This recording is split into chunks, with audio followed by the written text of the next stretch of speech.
Okay, we're back with Balzac and the Little Chinese Seamstress.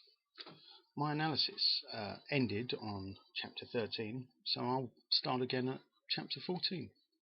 The village headman wants a tooth removed, and he goes to the town, and the dentist there takes out the wrong tooth. So then he asks Luo, could he do it instead?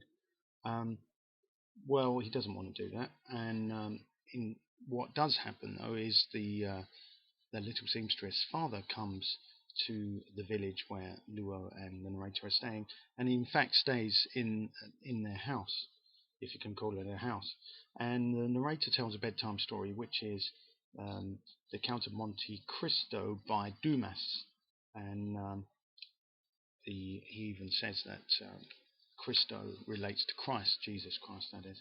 And he's very much talking about the narrator's the narrative mechanism and the theme of vengeance, and he also admires the skill by which Dumas merges different storylines together, and he says, I would pause, usually at a cliffhanger, and he believes that it has such an impact on the tailor that fashions within the village begin to change, and they start wearing sailor tops and so on.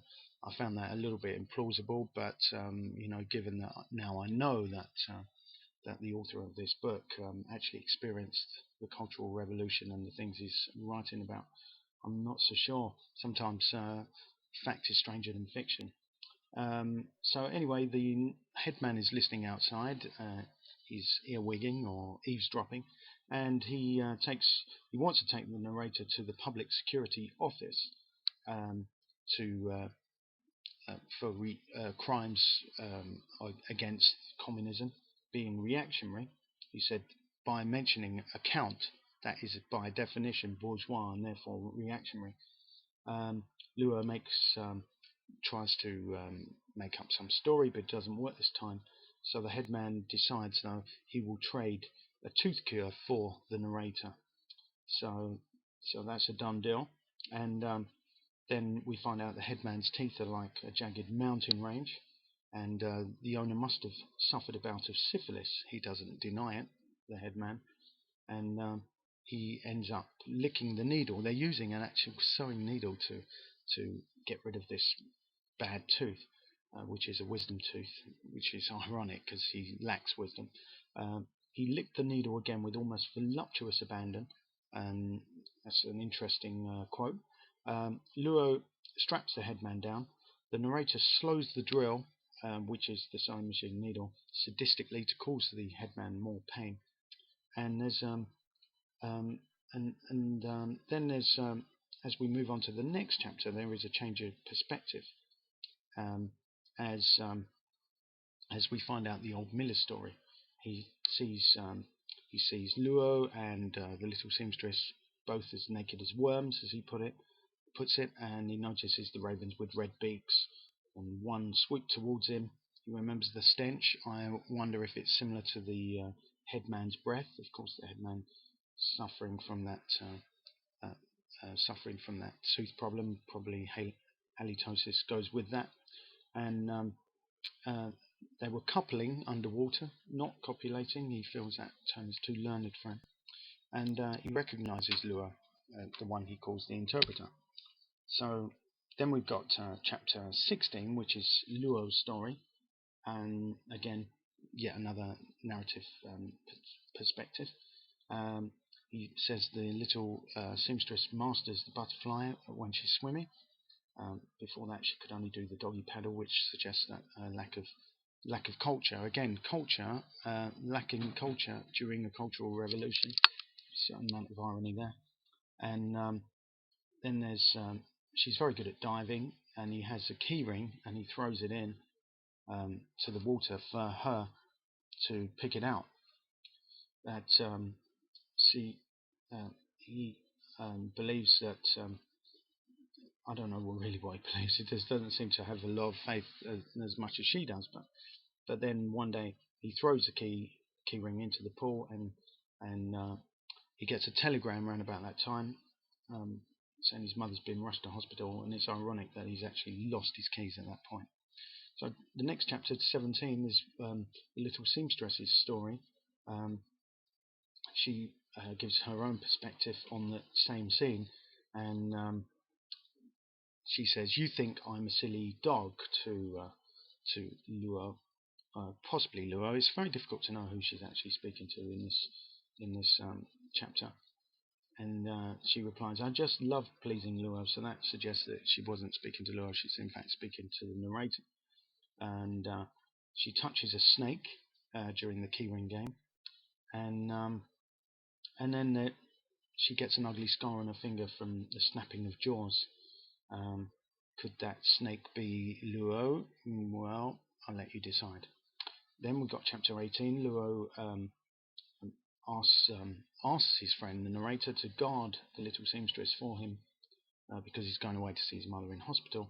And the narrator says, "How blindly Luo trusted me."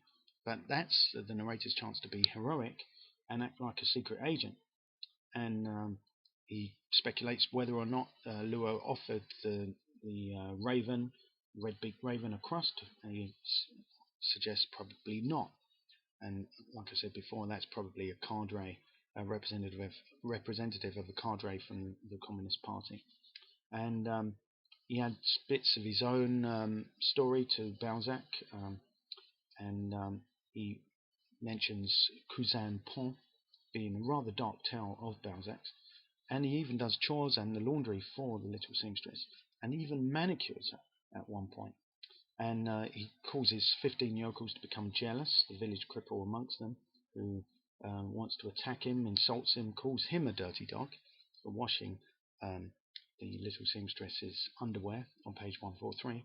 And after an altercation, the narrator is exposed. 2 eggs leak on the cover of Cousin Pont. And then you think he's going to get in a lot of trouble here, but the picture on the cover of Cousin Pont looks like it could be Karl Marx, Lenin, or Stalin, so he gets away with just an injured ear. Then he reads Jean-Christophe once more for inspiration. He thinks his mission is over, though, protecting the little seamstress in Luo's absence. And then he has a sticky betrayal in the night as he fantasizes over the little seamstress's red-hot lava, as he puts it. The following chapter, chapter 19, she has morning sickness, and she's in a very difficult catch-22 situation. She's under 25, and so it's illegal to marry Luo. And clearly she's pregnant. It's a hopeless situation for her, and she can't have a child without a father. And well, they're described as Romeo and a pregnant Juliet, Luo and the little seamstress. And he compares himself to Man Friday, obviously from the story of Robinson Crusoe. And anyway, he looks at ways of procuring an abortion. Obviously, that's illegal. And then he wants to. What he says is he wants to prevent the little seamstress from running away to the sorceresses, and he decides to go on a reconnaissance trip to Yongjing. And he goes in the hospital waiting room. He gets the women in the waiting room are looking daggers at him as if he was a pervert old peeping Tom on page 151. One says, "What are you doing here?" And then he tries a night watchman who's been convicted of sleeping with a couple of girls, but he's afraid of being labelled a recidivist. In other words, an habitual relapser into crime, and so he gives up on that as well. And then he tries an ex-preacher, but he finds that he's been forbidden to practice his faith, so there's going to be a long shot, that one as well.